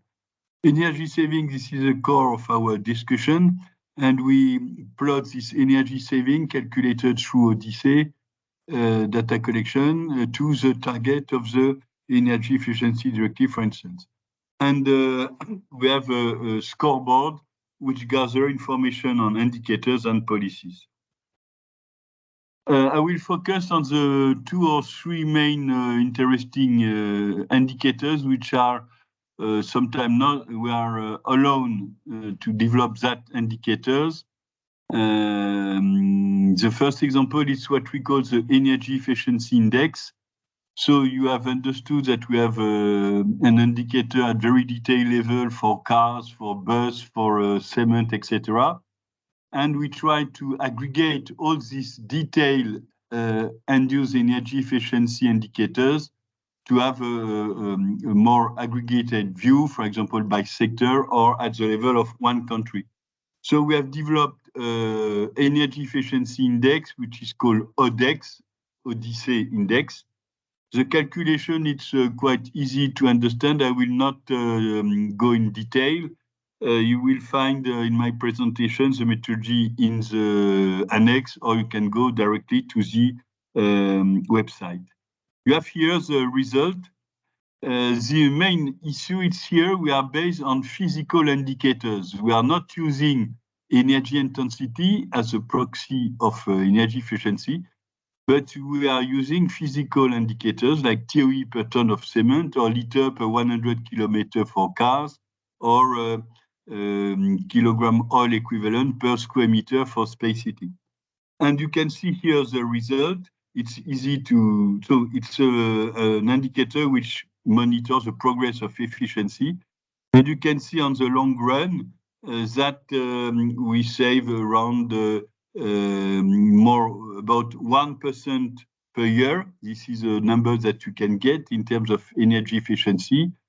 And there are differences according to the sector. We have the best improvement in the household sector. Is certainly linked with the fact that we have the most important number of policy implemented in that sector, maybe linked to the EPBD. And we have few policies in services, and maybe it's why it's reflected in this indicator, which shows that the service sector in 20 years has only improved of 10% per year. So you have understood this is an alternative to energy intensity that we consider not a good proxy to evaluate energy efficiency. Based on this energy efficiency index, we can calculate the ODYSSEE, the energy saving per country or at the EU by sector. So you can see the fact that the bulk of the energy saving are in household sector, followed by industry. It's what we call we have several ways to calculate energy saving. In our case, what is published here, it's the accumulated yearly energy savings.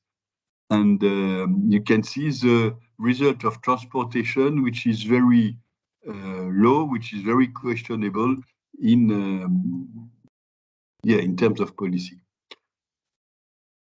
This is a case, the previous case was a figure for EU, this is a case for one country, and you can make analysis on this development on energy efficiency. I always mention that to monitor energy efficiency, we need to have long time series because it changes every year few percent. And if we want really to see what is the real development, we need to have long time series. Here, we start with 2008, but roughly speaking, we can start from some country to 1990 or even to 2000 for all the EU countries.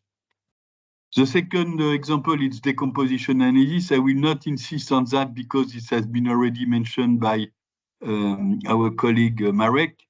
The difference that he mentioned is in our case, we use, so 2/3 of our data come from Eurostat or horizontal sources, and 1/3 of the data come from national teams. In each country, we have a team, which are basically the energy efficiency agency. We can be considered as a public agency, for instance, as ADEME. And we have more detailed data than we can see in Eurostat. And we take advantage of this detailed national data to make more, let's say, use of detailed data collection to have a better estimation of energy saving compared to pure official data. And what I want to mention here is we're able to split with more explanatory factors than what was presented by Marek. For example, the size of the homes, the impact of more appliances, etc. The second graph is on transportation, and from the presentation of Marek, it's clear that the transportation sector, it's the worst, let's say, sector covered by end-use data in Eurostat. For example, you don't you cannot find the car consumption, and even in the future program of Eurostat, we will not have this data. Here we have this data by vehicle type, and the message is depending on the sector, we have different factors for sectors for decomposing the energy demand. And for example, here we have the modal shift, the fact that we shift from, let's say, cars to train or on the other way around. And based on that, so two what we call advanced indicators. And based on these two databases, we calculate a scoreboard. The methodology also explains the website. I will not go in detail. And it's gather three, let's say, type of information. First, the overall trend based on ODYSSEE database. For example, 10% of improvement for cars. Level 8 liters per 100 kilometers for cars in Germany. Then we have a second information based on trends, 10% of improvement for cement in Lithuania. And we have policies, and here it's the novelty, or the originality of our scoreboard is based on policy impact. And generally, we take the official evaluation of the teams, including in the NECP or before the National Energy Efficiency Action Plan, where they report officially on the impact of their policies. And when we combine all these three, let's say, information, we find combined indicators, making a weighting of 1/3, 1/3, 1/3 of these three elements. And you can see here where are the winners. We have also something that was mentioned by Marek, the fact that when we use detailed end-use data, we face delay, the fact that we have to make end-use survey in industry or in household. So compared to the energy balance, which is relying on sales, we have to rely on end-use consumption, end-use consumer data, and it takes, let's say, 1 year to make a survey in service or industry. So it's normal that we get 1 year detail to get detailed data. But to face on that issue, we have developed in ODYSSEE what we call short-term indicators. It's based on the econometric approach, where we are able to evaluate the energy efficiency at -1 year.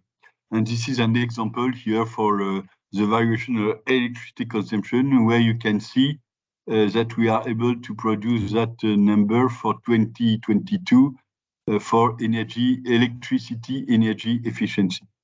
So this is a methodology specific to ODYSSEE. To conclude, I think we can consider that ODYSSEE-MURE is considered as the best practice in Europe in terms of detailed analysis of energy efficiency. And this metric is broadly applied in 70 countries over the world. And it's based on the ISO 50049 on energy saving calculation of energy saving by country. I was one of the 2 authors of this ISO.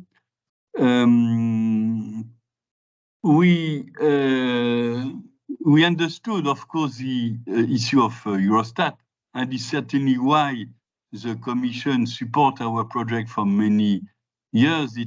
We are able to work on data collection which is more detailed due to the fact that we add to the pure official data some national data which are the best practice in the country. For example, the transport data by vehicle type in France are official. They are published by the Statistical Office of France. So I consider for France that this is an official data. So, but it's clear that our evaluation of energy savings, which are different as if we use only pure official data, we consider they are a better proxy as the pure official data. So in that project, it's a collaborative process with many, we have around 120 experts in that network. And every year we have 1 or 2 workshops where we discuss methodology and result. And ODYSSEE is not only it's not a project on statistics, it's a project on analyzing energy efficiency. Last slide. It's we have developed, personally I have developed this figure 25 years ago under the WEC World Energy Council report on energy efficiency, and we apply that in ODYSSEE. And you can see here we start on 1990, and this is the same type of graph here. It's on the primary energy. What is important to understand, it's this green part, which is avoided consumption of energy efficiency, depends on the reference year. So if you compare to the figure provided by the report of IEECP, we start in 2008, if I remember well. Of course, our size of energy saving, it's even bigger. And with that reference year, we can say that energy efficiency is the first fuel in Europe. Thank you for attention. Thank you very much, Didier, for this very comprehensive overview of what you can find on the ODYSSEE-MURE website. I take advantage to say that you can find links and many resources in the chat. So in addition to ask your questions to the panelists, you can also check the chat to find more links and resources. And I'm very pleased now to welcome to the stage Bérangère Mesquier from the French Ministry of Ecological Transition. We've heard several times during the first roundtable the importance given to building renovations, and Mr. Kokalis, for example, asking whether how we could know the actual impacts of renovation programs and so on. And I'm very pleased that Bérangère Mesquier accepted our invitation to present the French dashboard on energy renovation, which was pointed as a good practice in the latest publication by the Commission as part of the State of the Energy Union. Bérangère, the floor is yours. Thank you very much. Can you see my screen as it doesn't? Yes, perfect. Perfect. Yeah, and okay. it moves. And it moves, great. So thank you for the invitation. I will briefly present what we produce on energy renovation. So briefly, I would like to introduce the French Observatory on Energy Renovation. It's called ONRE, which has been created in September 2019 and is hosted by the Data and Statistical Studies Department of the Ministry of Ecological Transition. And this observatory has one mission is to improve knowledge on the renovation dynamics of residential and tertiary buildings. But let me say already that we have, for the moment, done nothing on tertiary buildings, as we have no time or not enough people to do that. There are 4 main missions of this observatory. The first one is to characterize the state of the housing stocks in terms of energy consumption classes and labeling, and to analyze the consumption of this housing stock, the energy consumption of this housing stock. The second one is to monitor the dynamics of renovation and the characteristics of work of renovation that are implemented. The third one is to monitor the support schemes and study the effectiveness of the support scheme for renovation. And the fourth one is, of course, to disseminate data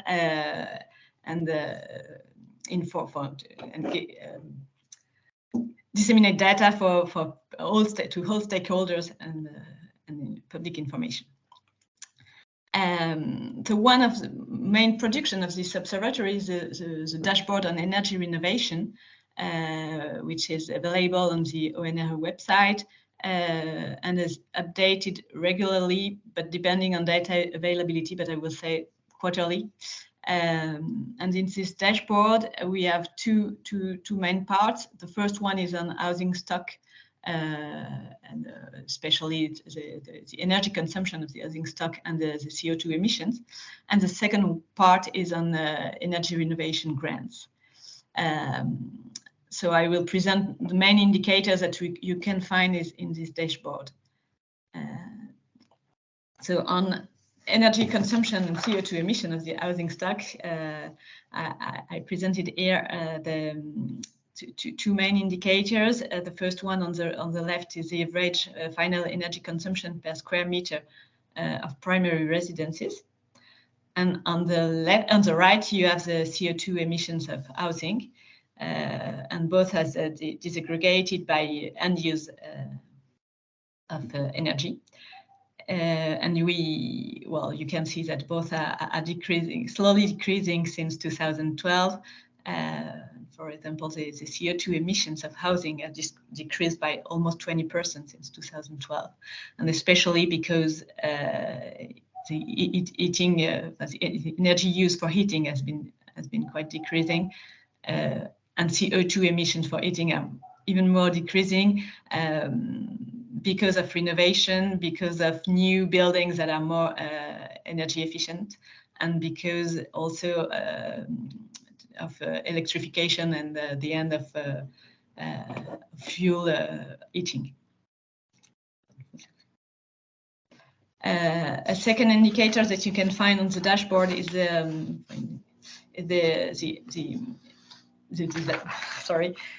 distribution of housing stock by heating energy. On the left you have the houses, on the right you have the apartments.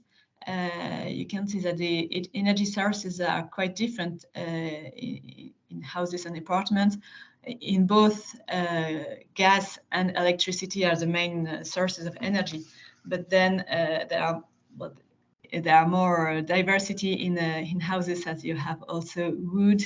I'm not sure you can see all the legend, but so electricity is in blue. In green you have the natural gas.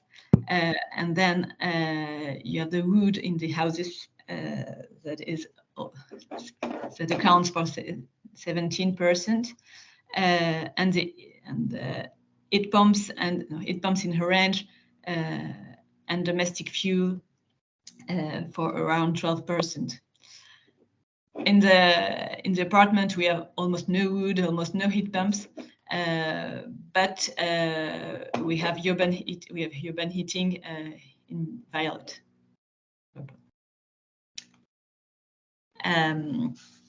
Then this one is maybe the most regarded indicator of the dashboard. It's the housing stock by energy efficiency level. So you have in blue the apartments, in orange the houses, and the total in gray.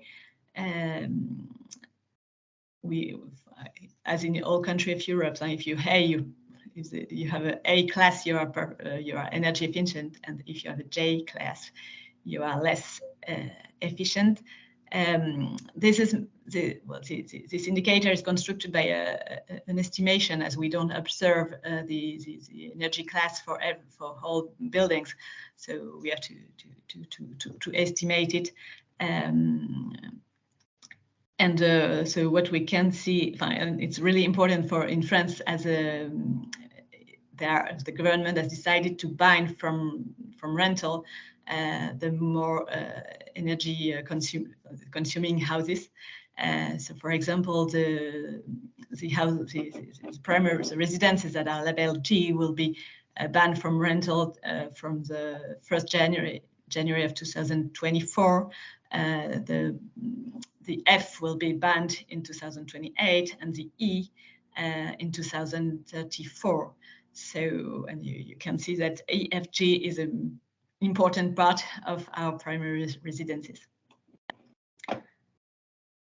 Then the second part of the dashboard, we look at energy renovation grants. We follow 4 main programs. some of them are not existing anymore, but still we collect data on it we collected data on it for the past years. So the first program is CET, which is a tax credit for energy transition, but it has been removed in 2021. The second program is MaPrimeRénov', which is supposed to become the main program of subsidies on renovation. And in these programs, the amount of subsidy depends on the type of work and the household income. Then we have a program called Habiter-Mieux Sérénité, which is focused on low-income households and ambitious energy renovation. And the fourth program is called Certificat d'économie d'énergie, CEE, and it's not properly talking a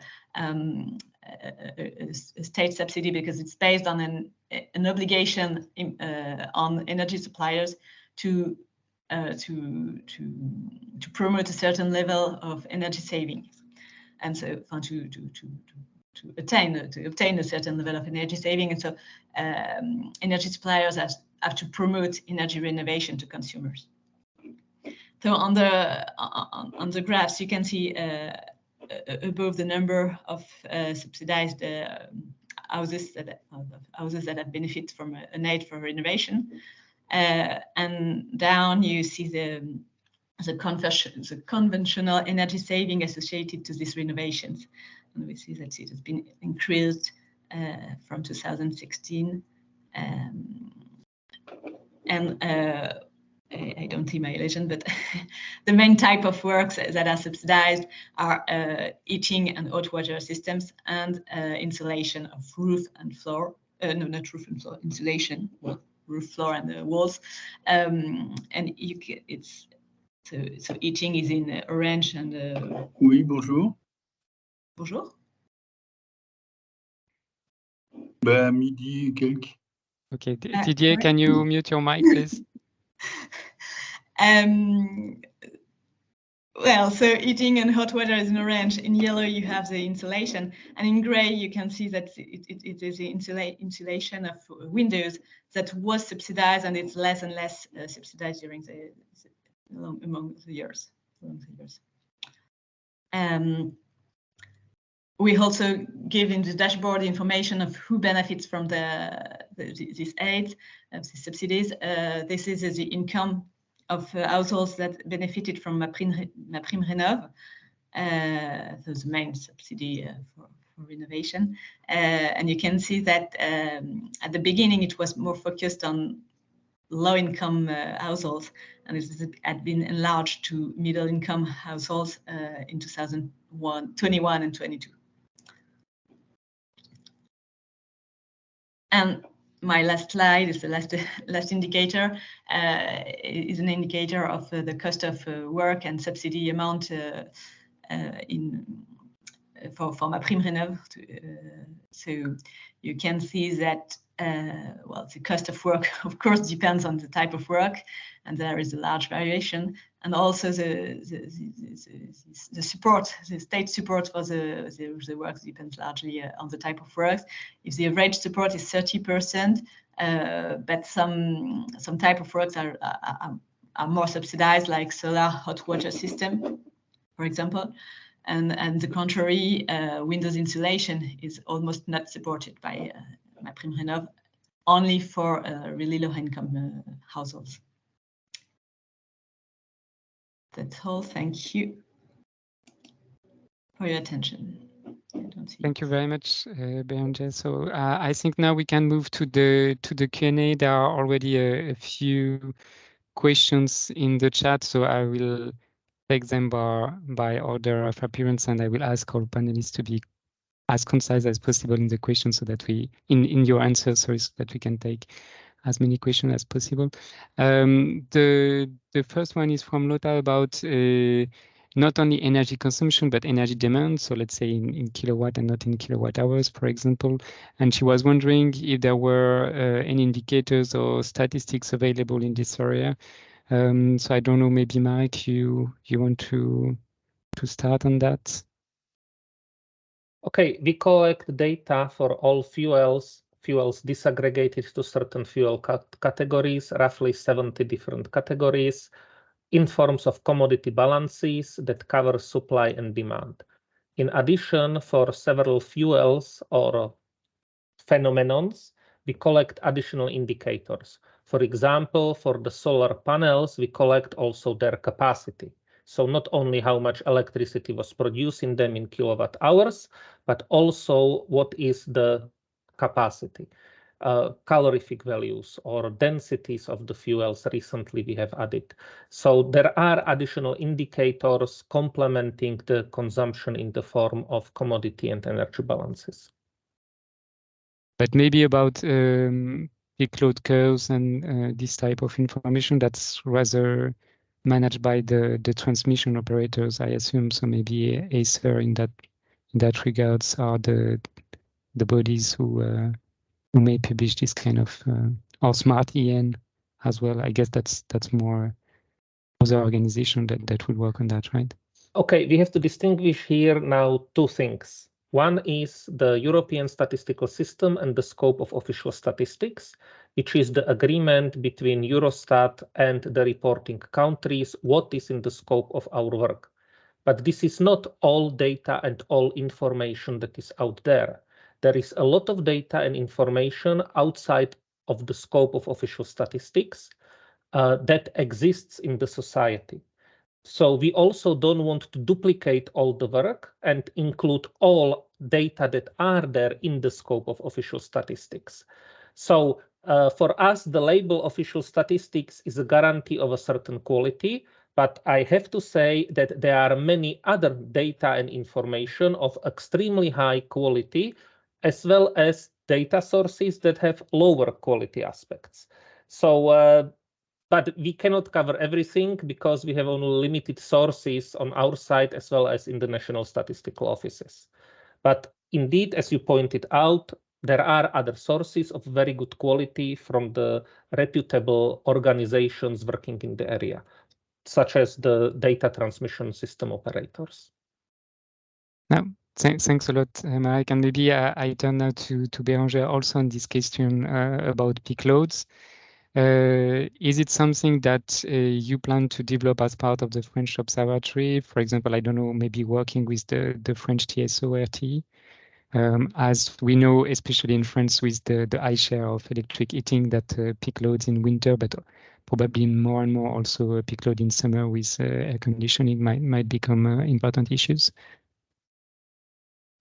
Well, for the moment, we have not planned to work on it. I'm sorry. It's an important issue. I think it's more the Directorate of Energy and Climate that works directly on it, but we don't. No, we've not planned on that. Our first program is to work on tertiary building.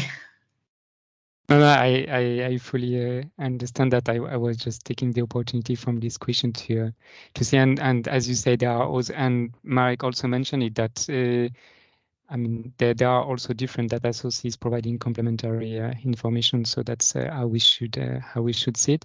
There is another question to you, Béranger, about the one of the most consulted, you mentioned graph about the distribution per energy level. So there is a question from Katarzyna about how exactly estimations are made for these energy levels, as she thinks that it could be interesting to inspire other countries. Well, we estimated we have a database of all energy levels that are calculated. This is a database in open data from ADEME. And then we match this database with a fiscal database on housing. And in this fiscal database on housing, we have data on on type of energy. We have data on the date of construction. We have data on the type of if the flat is rented or not, and using the information in this fiscal database, we estimate the probability for all houses to be A, B, C, D, E, F, G, and then and then we use this model of probability for all housing stock, and we give we get for all houses a probability for them to be in the class, and that is the way we calculate that. We have a methodology, but it's in French. I'm not sure you will, but I can send it if you want. Well, I guess the language barrier nowadays can be overcome more and more, so that's still useful. And what you mentioned and the examples of how you combine different data sources and modeling, estimation, and so on, I think that's also very illustrative of what Marek said earlier, that you have different organizations with different missions, and they provide different information for different purposes, and we should see that as a very complementary and providing everything we need at the end. Didier, you already answered one question in the chat about energy savings potentials, but I don't know if you want to add something on that, as it's also linked to what Brian says. So that having data is good, but linking that to solutions is even better. So I'm sure you have something to say on that. Yeah, it's why I like that question.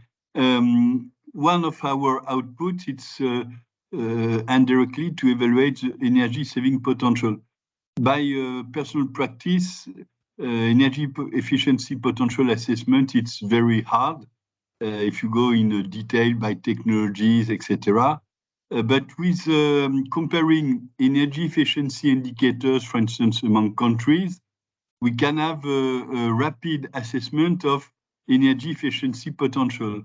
In fact, in ODYSSEE, for industry, for some of end use, we have more sophisticated indicators. For instance, for space heating, we calculate the useful energy per square meter per degree days. So this is what I call the adjusted indicators. And with this very detailed indicator, we made benchmark among countries. And when we compare, for example, the worst with the best practice in Europe, which is Netherlands, we can have a rapid assessment of the energy efficiency potential. Same for many other indicators. Take the care of cars. We have all the liter per 100 consumption for the stock of cars for all countries.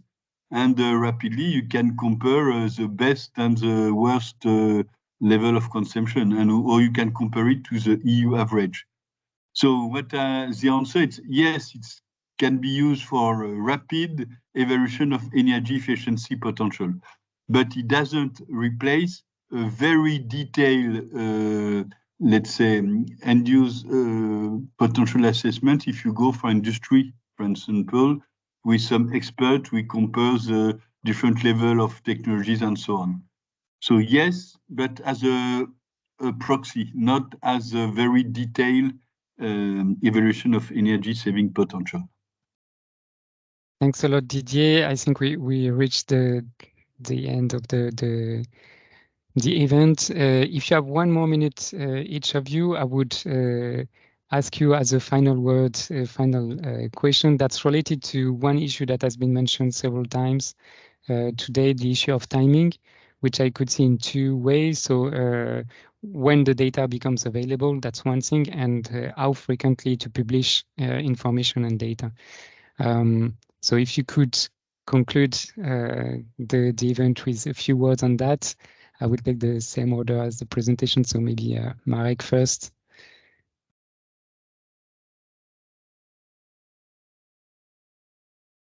Thank you very much. I would like to add that indeed this is a very important topic, and our plans for the future are to introduce the results of the study in our dissemination. So we believe that we will achieve with the study the acceptance, and we would be able in the future update our data visualization and dissemination tools to add into them the energy efficiency and savings based on the official statistics. However, it might still take some time because the study is still ongoing and we will need to update the IT systems. but there is a lot of interest into it already for several years. That's the reason why we started it. But all the work needs to be taken into account what you have mentioned as one of the actions in the beginning, which is the need for resources and allocate the means. So this is probably the most limiting factor on our side as well as on the side of the countries. But we are working on this area, and I see it as a positive development that will happen in the future. Oh, thanks a lot, Marek, and I cannot agree more on what you say about the needs to allocate means on that. Didier, about timing, what's your this is a very important issue on communication issue. I take the case of France. Usually the minister, when the energy balance it's available, let's say in March of the next previous year, they will use only the energy intensity. Energy intensity is very easy to calculate, and when you have the GDP, it's available very rapidly, and the energy balance with, let's say, a 1 year delay. Now, energy intensity, it's, let's say, a very weak proxy of energy efficiency, and if we want really to calculate energy saving, you have to rely on end-use data. And for that, we need 1 year or 1 year and a half to make this survey. So detailed data are available at N-2 in the best case. And for example, in services, it could be N-3. So when we publish savings in -2, it's too late. So this is why in ODYSSEE, we have developed these short-term indicators in order to fill the gap of this 1 or 2 year delay. So this is the only way to do that, but due to the methodology, in practice, we cannot provide real data on energy saving at less than -2. No, that's this is clear, a reality, Didier. Unfortunately. Yeah, we also explained that in the report, so that's very clear to us as well. And Bérangère, maybe your views is a bit different as working on a specific objective and specific indicators. Well, no, I globally agree with what has been said. We have to do progress on the availability of data and to make them available the most rapidly. But in fact, if you want detailed, really expertise data, it's what Didier said, you need time.